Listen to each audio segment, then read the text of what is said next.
الحمدللہ الذی ہدانا لہذا وما كنا لنهتدی لولا ان ہدانا اللہ اللہم صلی علی محمد وعلی آل محمد کما صلیت علی ابراہیم وعلی آل ابراہیم انک حمید مجید۔ اعوذ باللہ السمیع العلیم من الشیطان الرجیم من حمزہ ونفخہ ونفثہ یا ایہا الذین آمنوا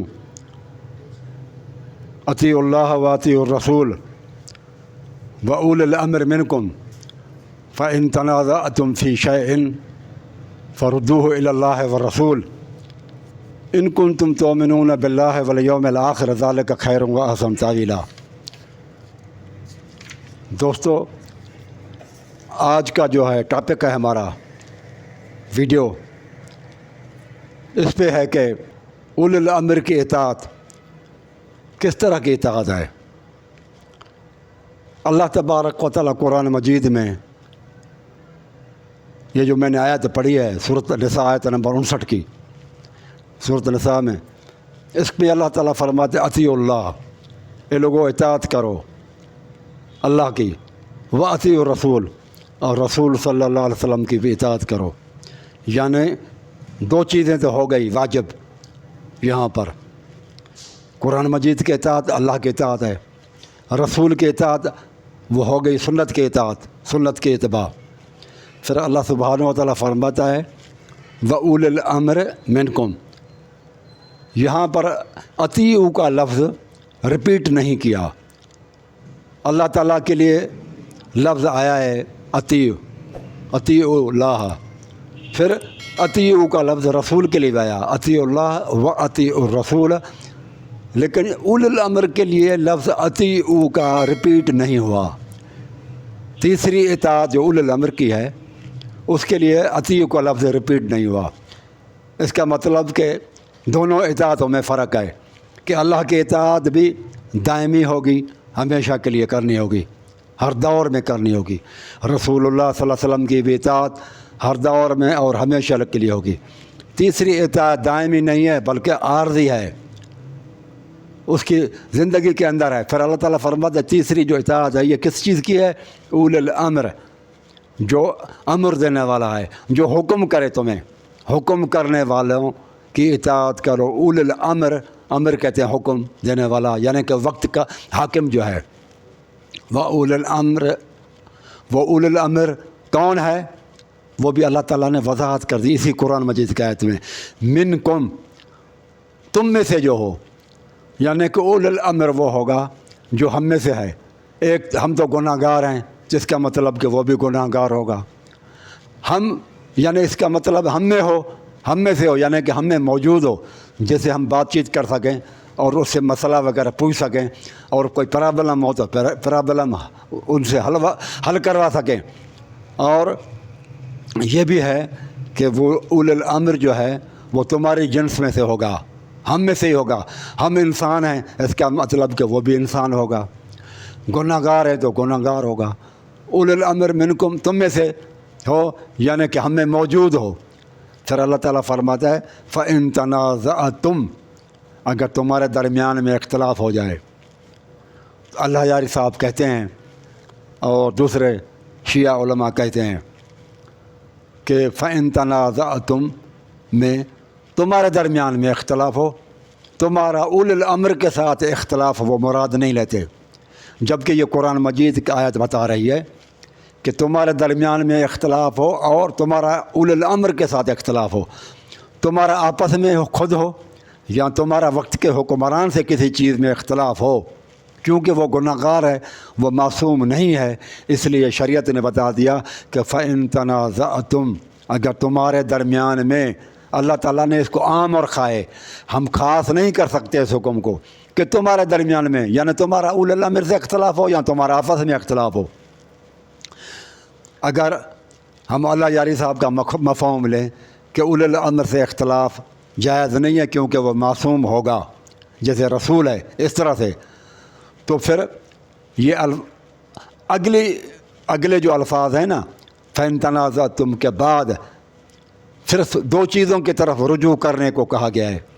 فَإِن تَنَازَعْتُمْ، اگر تمہارے درمیان میں تنازع ہو جائے فردوہ الی اللہ والرسول، تو صرف اللہ تعالیٰ، ایک اللہ تعالیٰ کی طرف رجوع کرو، والرسول، اور رسول کی طرف رجوع کرو۔ اگر اولو الامر معصوم ہوتا اور ان کے ساتھ پھر اختلاف جائز نہ ہوتا تو پھر یہاں پر یہ الفاظ آنے چاہیے تھے کہ فَإِن تَنَازَعْتُمْ فِي شَيْءٍ فَرُدُّوهُ إِلَى اللَّهِ وَالرَّسُولِ وَإِلَىٰ أُولِي الْأَمْرِ مِنْكُمْ، جو کہ یہ الفاظ اس طرح کے نہیں ہیں۔ فَإِن تَنَازَعْتُمْ کے بعد اولی الامر کا لفظ نہیں آیا۔ پھر میرے بھائیوں غور سے سنیں، اولی الامر کے الفاظ کے بعد دوبارہ اولی الامر کا الفاظ نہیں آیا۔ اگر اولی الامر معصوم ہوتا، ان سے خطا کا امکان نہ ہوتا اور اس کے ساتھ اختلاف کرنا، لڑائی جھگڑا کرنا ناجائز ہوتا تو پھر رپیٹ ہوتا، یہ دوبارہ آتا کہ فَإِن تَنَازَعْتُمْ فِي شَيْءٍ فَرُدُّوهُ إِلَى اللَّهِ وَالرَّسُولِ وَأُولِي الْأَمْرِ مِنْكُمْ، جو کہ ایسے الفاظ نہیں آئے۔ تو یہ کلیئر ثابت ہو گئی بات کہ اولی الامر کی اطاعت ہمارے اوپر ہر حال میں ضروری نہیں ہے۔ وہ جب ہمارے اوپر حکومت کرے گا ہم اس کی بات کو مانیں گے اور اس کی وہ باتیں مانیں گے جو صحیح ہوں گی، غلط باتوں کو نہیں مانیں گے۔ اور اولی الامر کے ساتھ اختلاف اور تنازع رکھنا جائز ہے۔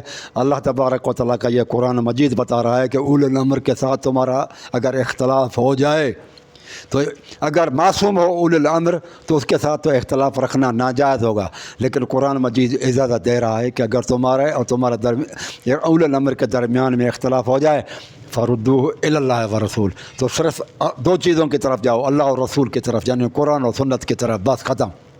ان کنتم تؤمنون باللہ والیوم الآخر، اگر تمہارا اللہ تعالیٰ پر بھی ایمان ہے، آخرت پر بھی ایمان ہے، تو ذالک خیر و احسن تعویلا، یہ تعویل تمہارے لیے بہت بہترین ہے۔ تو میرے بھائیوں، سب سے پہلے یہ آپ سوچیں کہ اسلام کس چیز کا نام ہے اور دین کس چیز کا نام ہے۔ اسلام یا دین صرف تین چیزوں کا نام ہے کہ اللہ کے رسول صلی اللہ علیہ وسلم نے جو کچھ فرمایا، اللہ کے رسول صلی اللہ علیہ وسلم نے جو کچھ عمل کیے، تیسری بات اللہ کے رسول صلی اللہ علیہ وسلم کے زمانے میں موجودگی میں کچھ لوگوں نے کوئی کام کیا اور رسول اللہ علیہ وسلم خاموش رہے، آپ نے ان کو رد نہیں کیا، آپ نے ان کو ڈانٹا نہیں، آپ ناراض نہیں ہوئے، خاموش رہے، تو یہ تین کام اسلام کے اندر، بس ان تین چیزوں کے مجموعے کا نام اسلام ہے۔ اللہ کے رسول نے جو کچھ کہا، رسول اللہ صلی اللہ علیہ وسلم نے جو کچھ کیا، اور جو رسول اللہ صلی اللہ علیہ وسلم خاموش رہے، مختلف صحابہ کرام نے کام کیا، ان تین چیزوں کا نام اسلام ہے بس۔ اور یہ نہیں کہ رسول اللہ صلی اللہ علیہ وسلم کے بعد ابو بکر نے جو کچھ کیا اور ابو بکر نے جو کچھ کہا اور ابو بکر نے اکیلے نے جو کچھ لوگوں کے سامنے خاموشی اختیار کی وہ دین ہو گیا۔ اس طرح سے علی رضی اللہ تعالیٰ عنہ نے جو کچھ کیا اور عمل کیے اور جو کچھ خاموشی اختیار کی وہ دین ہو گیا۔ نہیں، یہ تینوں چیزیں رسول اللہ صلی اللہ علیہ وسلم اپنی زندگی میں دین کو مکمل کر گئے تھے۔ الیوم اکملت لکم دینکم واتممت علیکم نعمتی ورضیت لکم الاسلام دینا۔ اے لوگوں، دین تو رسول اللہ صلی اللہ علیہ وسلم اپنی زندگی میں پورا کر کے گئے تھے، لہذا دین جاری نہیں ہے کہ کسی کا قول اور فعل وہ دین بن جائے اور اسلام ہو جائے۔ دین اسلام تو رسول اللہ صلی اللہ علیہ وسلم نے مکمل کیا تھا۔ یہ کچھ اور رسول اللہ صلی اللہ علیہ وسلم نے فرمایا دو چیزیں چھوڑے جا رہا ہوں، یہاں پر بھی فَإِن تَنَازَعْتُمْ فِي شَيْءٍ فَرُدُّوهُ إِلَى اللَّهِ وَرَسُولِهِ۔ اے لوگوں، دو چیزوں کی طرف اللہ نے کہا، اختلاف مٹانے کے لیے دو چیزیں بتائیں۔ فَإِن تَنَازَعْتُمْ، اے لوگوں جب تمہارے درمیان میں تنازع ہو جائے، فَرُدُّوهُ إِلَى اللَّهِ وَرَسُولِهِ، تو اللہ اور رسول کی طرف جاؤ، اللہ اور اس کے رسول کی طرف۔ لہذا جو رسول نہیں ہے اس کی طرف ہمیں نہیں جانا ہوگا۔ علی یا ابو بکر رسول نہیں ہے، امام جعفر صادق یا امام ابو حنیفہ رحمۃ اللہ علیہ یا اور لوگ جو رسول نہیں ہے اس کی طرف اللہ نہیں کہتا۔ فردوہ الی اللہ ورسول، اختلاف کو مٹانے کے لیے اللہ کی طرف اور اللہ کے رسول کی طرف جانا پڑے گا کہ محمد صلی اللہ علیہ وسلم کی رسول کی حدیث کیا ہے، بس ختم، دو چیزیں یہ ہیں۔ اب میرے بھائیوں، انہی دو چیزوں پر علی رضی اللہ تعالیٰ عنہ نے بھی عمل کیا، ایک قرآن پر اور دوسری رسول اللہ صلی اللہ علیہ وسلم کی حدیث پر۔ ابو بکر نے بھی انہی دو چیزوں پر عمل کیا، وہ کامیاب چلے گئے، تو ہم بھی اس وقت کامیاب ہوں گے جب ان دو چیزوں پر کریں۔ رسول اللہ صلی اللہ علیہ وسلم نے تیسری چیز شرطیہ رکھی تھی کہ ان کی اطاعت عارضی ہوتی ہے۔ میرے بھائیو، اطاعت ماں باپ کی بھی ہے نا، لیکن وہ شرطیہ بھی ہوتی ہے اور عارضی بھی ہوتی ہے۔ شرط یہ ہے کہ ماں باپ کی اطاعت اللہ اس کے رسول کے خلاف نہ ہو، گناہ کے کاموں میں نہ ہو، تب تک ماں باپ کی اطاعت ہوگی۔ اور عارضی ہے کہ مرنے کے بعد، ان کے دنیا سے رخصتی کے بعد اطاعت ان کی واجب نہیں ہوگی۔ اس طرح سے بیوی کے اوپر شوہر کی اطاعت فرض ہے، لیکن مرنے کے بعد واجب نہیں ہے، عارضی ہے، اور وہ بھی اس وقت کہ وہ شرطی آئے کہ اللہ اس کے رسول کے مخالفت میں نہ ہو۔ یہ آپ دیکھیں، یہ اطاعت سنی کتابوں میں بھی ہے اور شیعہ کتابوں میں بھی ہے کہ لا طاعت المخلوق فی معصیت الخالق، 372 پیج پہ ہے میرے بھائیوں۔ اطاع المخلوق فی معصیت الخالق باب ہے، صحیح، یہ کتاب الایمان والکفر اصول کافی جلد نمبر 2 میں ہے۔ تو یہاں پر لکھا ہوا ہے اس باب کے اندر حدیث ہیں کہ اللہ اس کے رسول کی نافرمانی میں کسی کی بات نہیں مانی جائے گی، وقت کے حکمران کی بات بھی نہیں مانی جائے گی۔ قال رسول اللہ صلی اللہ علیہ وسلم من ارضى سلطانا بسخط اللہ، جس نے سلطان کے وقت کے حکمران کی بات کو مانا اللہ تعالیٰ کی ناراضگی میں، خرج من دین اللہ، وہ اللہ کے دین سے خارج ہے۔ یہ 373 پر چیپٹر پر جو ہے نا یہ حدیث موجود ہے کہ اللہ اس کے رسول کی نافرمانی میں کسی کی خلیفہ ہو، حکمران ہو، امیر ہو، امام ہو، کسی کی بھی بات نہیں چلے گی۔ سب سے پہلے اللہ اس کے رسول کی بات ہر حالت میں ہے۔ اللہ کے رسول دنیا سے رخصت ہو گئے لیکن اطاعت چلنی جاری رہے گی۔ میرے بھائیوں، تھوڑا سا سوچیں، میں ان لوگوں سے سوال کرتا ہوں جو کہتے ہیں کہ نہیں، علی رضی اللہ تعالیٰ اور اماموں کی، 12 اماموں کی یا 4 اماموں کی اطاعت فرض ہے جو کہتے ہیں، میں ان سے پوچھتا ہوں کہ باپ کی اطاعت تو اس لیے کہ گھر اچھا چلے، ایڈمنسٹریشن اور مینجمنٹ گھر کے اندر کوئی تو بڑا ہو نا، وہ چلائیں گے جو ہے نا گھر کا معاملہ۔ پھر بیوی کے اوپر، بچوں کے اوپر باپ کی اطاعت فرض ہے، بیوی کے اوپر شوہر کی اطاعت فرض ہے، کیوں؟ گھر کا معاملہ ہے کہ گھر کے اندر حالات درست چلیں۔ حکومت کے معاملات درست چلانے کے لیے حکمران کی اطاعت ہے، دین کے معاملات کو مضبوط چلانے کے لیے وہ تو ہوگی اللہ کے رسول اور اللہ کی اطاعت۔ تو اگر ہم علی رضی اللہ تعالیٰ عنہ کی اطاعت نہیں کرتے، 12 امام جعفر صادق کی اطاعت نہیں کرتے، یا ابو بکر کی اطاعت نہیں کرتے، تو کون سا نقصان ہوگا؟ دین تو رسول اللہ صلی اللہ علیہ وسلم مکمل دے کے چلے گئے۔ یا تو یہ کہو کہ رسول اللہ صلی اللہ علیہ وسلم نے دین مکمل نہیں چھوڑا، بہت ساری چیزیں چھوڑ دی ہیں، ادھورا دین دیا ہے، وہ پھر باقی امام دیں گے، تو یہ تو کفری عقیدہ ہے۔ اگر کوئی یہ سوچتا ہے کہ رسول اللہ صلی اللہ علیہ وسلم نے ادھورا دین دیا، کچھ چیزیں ایسی چھوڑ کے چلا گیا جو صحابہ دیں گے یا اہل بیت دیں گے، تو یہ بات غلط ہے۔ ہاں، ایک اور بات ہے جو قرآن مجید سے ثبوت مل رہا ہے کہ والسابقون الاولون من المہاجرین والانصار والذین اتبعوہم بإحسان رضی اللہ عنہم ورضوا عنہ، جس پر سارے صحابہ اہل بیت متفق علیہ ہو جائیں، اکٹھے ہو جائیں، کوئی دنیائی معاملات آئے، انہوں نے شورا بلائی، شورائیت کے ساتھ اجماع ہو گیا کسی چیز کے اوپر، تو وہ اللہ تبارک تعالیٰ فرماتا ہے میں اس پر راضی ہوں۔ والذین اتبعوہم بإحسان، وہاں اتباع کا لفظ آیا ہے کہ یعنی کہ اجماع امت یا اجماع صحابہ، امت کا اجماع ہو جائے کسی چیز کے اوپر، یا صحابہ کا اور اہل بیت کا اجماع ہو جائے، تو یہ قرآن مجید بتاتا ہے اس میں بھی رب کی رضا ہوتی ہے، وہ بھی چیز پیروی کرنی پڑے گی۔ یہ قرآن مجید میں سورۃ توبہ میں آئی ہے۔ لیکن اکیلے ہیں صحابہ اور یا پھر اہل بیت، اجماع نہیں ہے، تو اس کی پیروی کرنا لازم نہیں ہے۔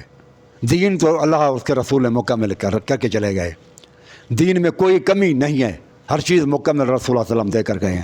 اور پھر 2 چیزیں ہیں اللہ اس کے رسول، دیکھیں، ترکت فیکم امرین لن تضلوا ما تمسکتم بہما کتاب اللہ و سنت نبی، 2 چیزیں چھوڑے جا رہا ہوں، ایک قرآن اور دوسری سنت ہے، اور صحیح مسلم کے اندر ہے، وہ مستدرک حاکم ہے، صحیح مسلم ہے، ترکت فیکم امرین لن تضلوا ما تمسکتم بہما کتاب اللہ و اطاعت اہل بیتی، اہل بیت کو اور قرآن کو چھوڑے جا رہا ہوں، گمراہ نہیں ہوں گے۔ اب یہ 3 چیزیں ہیں، کتاب اللہ، سنت اور اہل بیت، ان میں تو 2 کی پیروی کا حکم ہے۔ یا تو آپ کتاب اللہ کے بعد یا سنت کو لیں یا پھر اہل بیت کو لیں، کیونکہ رسول اللہ فرمایا کہ پیروی کے لیے 2 چیزیں ہیں۔ قرآن نے بھی کہا فَإِن تَنَازَعْتُمْ فِي شَيْءٍ فَرُدُّوهُ إِلَى اللَّهِ وَالرَّسُولِ، تو سنت تو علی رضی اللہ عنہ نے بھی سنت کو مانا ہے، رسول اللہ صلی اللہ علیہ وسلم کی سنت تو ہم نہیں چھوڑ سکتے۔ پھر تیسری چیز جو ہے اطرت اہل بیتی، وہ محبت میں چلی جائے گی، پیروی میں نہیں چلی جائے گی۔ اگر ان کی پیروی کرنا لازم ہے، فرض ہے اور ہر دور کے اندر ہے، تو وہ تو پھر امام جعفر صادق کی پیروی امام باقر کی تو حضرت علی نے بھی نہیں کی۔ اگر پیروی مراد لیں گے تو علی رضی اللہ عنہ بھی گناہ گار ہوں گے۔ اور امام جعفر صادق کی اگر پیروی کا حکم ضروری ہے، اگر آپ کہیں گے کہ اول الامر سے مراد 12 امام ہیں، تو 12 اماموں کی پیروی تو رسول اللہ صلی اللہ علیہ وسلم نے بھی نہیں کی، پھر رسول اللہ صلی اللہ علیہ وسلم بھی گناہ گار ہو جائیں گے، علی رضی اللہ تعالیٰ عنہ بھی گناہ گار ہو جائیں گے۔ اگر کہیں گے ان کی پیروی ضروری ہے اور ہمیشہ کی پیروی ہے، تو پھر رسول اللہ صلی اللہ علیہ وسلم علی رضی اللہ تعالیٰ عنہ بھی گناہ گار بن جائیں گے۔ لہذا وقت کے حکمرانوں کی پیروی عارضی ہے، عارضی، دائمی نہیں۔ دائمی پیروی صرف 2 ہی ہیں بس، ایک اللہ تعالیٰ کی حکم کی پیروی قرآن، اور دوسری رسول اللہ صلی اللہ علیہ وسلم کی پیروی دائمی ہے۔ باقی وقت کے حکمران اول الامر یا وہ جماعتی جو امیر ہوتا ہے، کچھ لوگ جماعتی ہوتے ہیں نا، آرگنائزیشن ہوتی ہیں، ان کا بھی ایک ہیڈ ہوتا ہے چلانے کے لیے، تو وہ بھی امیر، وہ بھی آ جاتا ہے، اس کو بھی امیر کہا گیا ہے عربی کے اندر، اور امام بھی اس کو کہا گیا ہے۔ اس کی اطاعت بھی دائمی نہیں ہے، عارضی ہوتی ہے، کیونکہ ڈسپلن جماعت کے اندر برقرار رکھنے کے لیے اس کی بات کو ماننا پڑے گی، ورنہ وہ جماعت جو اسلام کے لیے نکلی ہے تتر بتر ہو جائے گی۔